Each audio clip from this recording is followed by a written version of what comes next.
Welcome to the WHHI-TV Daily News. I'm Betsy McDaniel. As always, there's a lot to cover in the Lowcountry today, so let's get started with our headlines. Former South Carolina Governor Nikki Haley suspended her campaign for president Wednesday morning. She did win the Vermont primary on Super Tuesday, becoming the first woman to ever win a GOP primary. Every other primary on Super Tuesday was a loss for Haley by fairly large margins. She did also win Beaufort County and the 1st Congressional District in South Carolina's primary last month. Thus far, she is not endorsing the now likely party nominee, Donald Trump, nor is she expected to do so anytime soon as she evaluates her political future. The state Senate now has the revised open carry gun bill after it was approved in the House by an 86-33 vote. The compromise bill includes stiffer penalties for people who repeatedly carry guns in places where they're not allowed, like schools or courthouses, or if they commit crimes while armed, whether they use the weapon in the crime or not. It also provides millions of dollars for free gun training across the state for those seeking a concealed weapons permit. Law enforcement leaders oppose open carry, but if the bill is approved by the Senate and signed by the governor, South Carolina would join nearly 30 other states with open carry laws. Sadly, the 6-year-old boy who was shot Sunday at the Cross Creek Apartments in Beaufort has died. Frankie Washington's death is being considered accidental for now, and no suspect in this shooting has been announced. This is the 3rd shooting death in that complex in the last couple of years. Meanwhile, on the other side of the Broad River, many members of the Bluffton community came together to remember the shooting death 3 years ago of Bluffton senior football player DJ Fields. Several other young folks from the Lowcountry have been charged and convicted in the shooting that appears to have been a tragic case of mistaken identity. The theme last night and in projects and remembrances over the last couple of years has been Live Like DJ. On a brighter note, the 2 baby owls in the Hilton Head Land Trust nests with cameras nearby are thriving in their 2nd month. The owlets, HH5 and HH6, are being raised and protected by their parents, Bailey and Joshua, who've had to fend off an approaching eagle and a squirrel in their time in the nest. The youngsters, who have thick down, wispy ear tufts and small piercing eyes, may be able to leave the nest as soon as next week and could take flight next month. As we have shared with you before, you can watch them at WHHIlandtrust.org. And the once sleepy and relaxed town of Port Royal has been all abuzz this winter and early spring, with the redevelopment work going on at the port and the now month-long repaving of many of the town's residential streets. The $2 million project, which began this week, is the first time the town has attempted to repave so much area at the same time. Residents are asked to have their cars off the streets between 7 a.m. and 7 p.m. Paris Avenue is being left alone for now. The town hoping to address that as part of a different renovation project in the near future.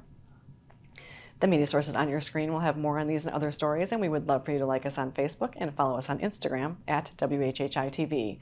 And if you have an idea for a news story, we'd love to hear it, so drop us a line at news@WHHITV.com. And now here's Justin Jarrett with what happened last night in the Lowco. Hey, it's time for Last Night in the Lowco on WHHI, powered by LowcoSports.com. We had a bunch of Lowco-on-Lowco matchups last night, and new Team Lowco contributor Conner Worl was out at Hilton Head Christian Academy for a boys soccer matchup between the Eagles and the Hilton Head Seahawks, who edged away for a 4-2 win in soggy conditions. Holy Trinity's girls won a crosstown clash with Beaufort Academy, while John Paul II's boys downed BA 1-0 in an evenly matched contest, and the Whale Branch boys edged Branchville 4-3. Our friends at Beaufort's Own were on hand for a girls' soccer donnybrook between Beaufort and Bluffton, who played to a 2-2 draw through regulation and overtime and were still knotted 4-4 in penalties when sophomore keeper Alexa Jade Smith made the first save of the shootout and Sierra Gies buried the final PK to give the Bobcats a hard-fought win. Team Lowco's Wes Kerr was treated to bonus lacrosse at Bluffton High, where Zach Ramsey scored 11 seconds into overtime to give the Bobcats a 5-4 win over an upstart HHCA program. JP2's Ross Putnam was the star on the diamond last night with a 5-inning no-hitter and a 10-0 win over First Baptist. 6 strikeouts and 4 walks for Putnam in his 3rd career no-no. Colleton Prep and Thomas Hayward also picked up wins on the baseball diamond, and the softball teams from Battery Creek and JP2 won big. And we have some golf champs to celebrate as HHCA's Sage Bradshaw claimed the individual title at the Lowcountry Invitational, and USCB's Nikolai Holm finished atop the leaderboard at the Ram Shootout in Pinehurst, giving the Sand Sharks a share of the team title with Virginia Union. Tune in to the Lowco Media Network at 10 p.m. tonight to get all the latest local sports news on the Lowco Sports Lowdown. For Lowco Sports and WHHI, I'm Justin Jarrett. Until next time, go Lowco. Thanks, Justin. Now let's take a look at the rest of the weekend weather with Maria. Thanks, Betsy. Yep, so taking a look ahead, it does look like we'll get a break from the rain we've been having, but then we are going to see the thunderstorms returning during this weekend. So taking a look at Thursday, it's going to be sunny to partly cloudy, with Hilton Head having a high 70, a low 57, Bluffton's going to have a high 72, a low 56, and Beaufort's going to have a high 72 and low 58.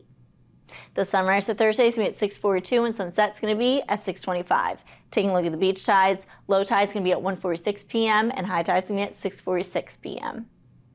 Taking a look into the rest of the week and into the weekend, Friday it's going to be cloudy throughout the day, then we are going to see some scattered showers throughout the evening, highs in the 60s, lows in the 50s. Then come Saturday, it's going to be cloudy in the morning, then we are going to see some drenching thunderstorms throughout the afternoon, but it should be clearing up by the evening, highs in the 70s, lows in the 60s. And then come Sunday, it's going to be sunny to partly cloudy again with highs in the 60s and lows in the 50s. That's it for today. Let's head it back to the desk. Thanks, Maria. And after a quick break, we're going to chat with Mayor Alan Perry, so don't go away.